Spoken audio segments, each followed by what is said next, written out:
The blast hit at 10:04 a.m. Windows shattered, the ground split open, and flames swallowed 3 homes in seconds.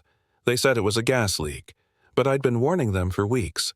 The HOA had buried their own bomb under our street, and I was the only one who saw it coming. It started small, just a smell. Not bad, not rotten, just wrong. Like hot metal in decay mixed with rainwater. It clung to the air near my driveway, strongest in the mornings. Most people would have ignored it, but I'm not most people. I spent 30 years as a municipal engineer.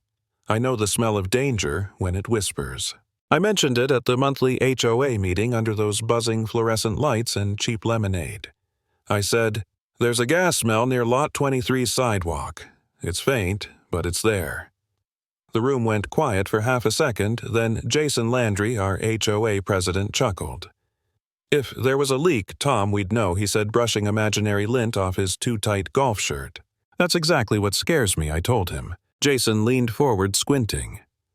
"Are you accusing the HOA of something?" "I'm saying something's wrong," I replied, "and if it's gas, it's not something to ignore." I left that meeting with what I expected, an official warning letter for disrupting HOA proceedings. That's how Maplebrook Estates worked.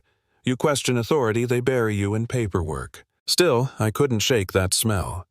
I checked the crawlspace, the yard, nothing. The odor was coming from the sidewalk, the part the HOA maintained. There were disturbed patches of soil, straight lines like someone had been trenching. I set up a trail cam behind my hedge facing the sidewalk. 3 nights later, it caught them. 2 unmarked trucks, no lights, no cones, just men in vests working under headlamps. At 2 in the morning. They left an hour later, the ground neatly filled grass seed sprinkled to hide the work. I pulled the footage, uploaded it to the cloud, and emailed the HOA asking for an explanation. The next morning, I didn't get an email, I got a note. Plain white paper shoved between the slats of my fence. 6 words in thick black marker. "Mind your business, or else." I read it twice, then I burned it. I'd lived through fire before. 10 years earlier, a faulty gas line killed my wife Meredith. She was helping a friend paint a nursery when it happened. The report said a spark from a light switch, instant ignition. I never forgot the smell, or the silence afterward. So, no, I wasn't backing off this time. At the next HOA meeting, Jason stood there all smiles, clipboard in hand, announcing an exciting energy efficiency project. He called it green infrastructure preparation. I called it reckless. He said, "We're just future-proofing for natural gas upgrades. Nothing invasive." I stood up. "Did you file excavation permits with the city?" He smiled wider. "We're staying within HOA jurisdiction. You'll get a letter if your property's affected." That was a lie. Every property was affected. Gas doesn't respect property lines. I caught him after the meeting. "You know it's illegal to dig without notifying the city, right? Even prep work requires clearance." He didn't look up. "You're retired, Tom. Maybe it's time you stop worrying about things that aren't your concern." I pulled out my phone, showed him a still from the trail cam, the trenching, the unmarked trucks. "Then explain this." Jason's jaw twitched. "You shouldn't be filming board activities without consent." "Board activities?" I asked. "So you're admitting the board authorized it?" He stepped closer, voice low. "You keep pushing this, you'll regret it." Then he walked away. That night I read the HOA bylaws from front to back. Section 14.7, no structural or subterranean modifications to common property without city approval. They'd already broken their own rules. I called a few friends still working at City Hall, no permit filings for gas lines not in 6 months. I sent them the footage. One clerk said if someone's bypassing, that it's not just illegal, it's dangerous. 2 days later, my mailbox was plastered with violations, fence height, trash cans, visible unsanctioned surveillance. They even accused me of verbal aggression toward board members. It would have been funny if it weren't so pathetic. I started to doubt myself. Maybe I was overreacting. Maybe the smell was something else. Maybe. I really had become that bitter old man they all thought I was. But then my daughter Claire found me sitting at the table staring at those letters. "You're not crazy," she said softly. "You're scared because you've seen this before." And she was right. I wasn't crazy. I was experienced. So I doubled down. logged every odor, every sound, every shovel mark. One night, I caught them again. No helmets, no permits, trenching 20 feet from a gas meter. I stepped out recording. One of the workers froze. "You can't film us," he shouted. "You're on public land," I said, "and you're endangering lives." He lunged at me, reaching for my phone. Before I could react, Claire came running down the street barefoot, yelling, "Touch him again, and I'll press charges." They backed off and peeled away in their van gravel, spitting from the tires. That was the night I called an old friend, Rick Mendoza, municipal attorney. I sent him everything. "Tom," he said after reviewing the files, "if they're digging near utilities without permits, that's felony negligence.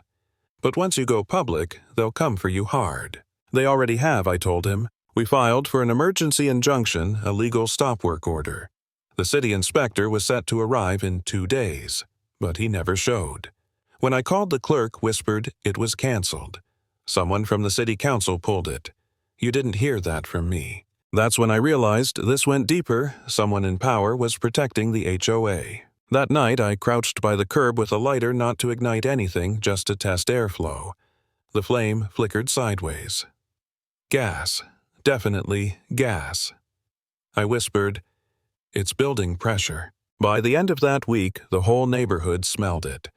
A neighbor told me her dog refused to walk near the sidewalk. Another said her carbon monoxide detector tripped even though her house was electric. But when I asked them to go on record, they refused. "We saw what they did to you," one said. "I've got kids, man." I almost gave up then. Sitting at my kitchen table, surrounded by letters, I thought maybe silence would be easier. But silence was what killed Meredith. So I wrote one last letter, certified, addressed to every board member, outlining every violation, every law, every threat. I hand-delivered one to Jason's porch. He came out waving it. "You think legal threats scare us, Tom? You're not a city inspector. You're just a bored old man." I didn't answer, I just walked away. 2 nights later, I heard them again, the metallic clang of tools, the hiss of compressed air. I crept closer and saw them installing steel gas conduits. Not plastic, not testing, no insulation. Sparks flew from a hammer striking metal. I felt my stomach drop. They were turning our street into a bomb. I texted Rick. "They're laying steel gas lines. No permits. Criminal." He replied instantly. "Get clear now. I'm contacting the fire marshal." By morning, the Department of Energy Safety was involved. They promised to inspect within 24 hours. But 24 hours was too long. The next morning, HOA flyers appeared everywhere. Community gas upgrade, Phase 2. Authorized under Resolution 42B. Except Resolution 42B didn't exist. They'd forged it. That night, the smell was the strongest it had ever been. It hung in the air like a warning no one wanted to read. And at 10:04 a.m. the next day, the ground roared. The first blast threw me from my chair. The windows blew inward, glass showering across the floor. Claire screamed. A second explosion followed, deeper, closer. We ran outside. The street was split open, smoke billowing from a crater. Flames rose 2 stories high. 3 houses gone.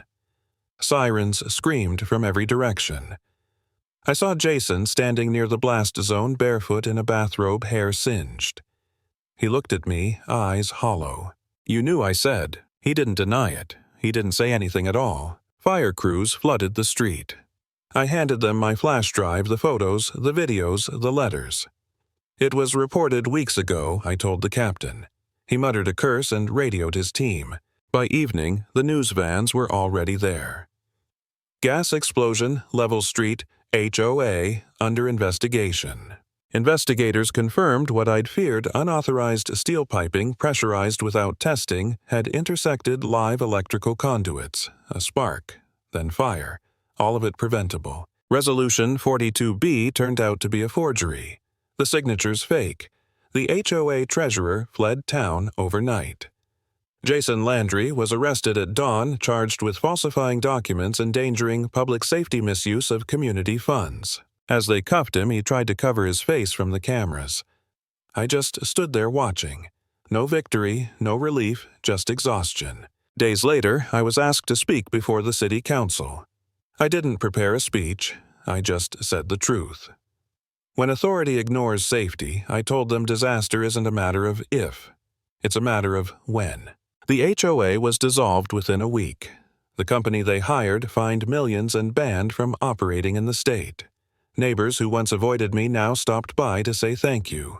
I didn't feel like a hero, I just felt tired. But as I watched city crews dig up the last of the illegal piping, I finally breathed without smelling gas. The street was cracked, but it was honest now. And maybe that's the point: you can bury the truth for a while, but sooner or later it finds a way to rise.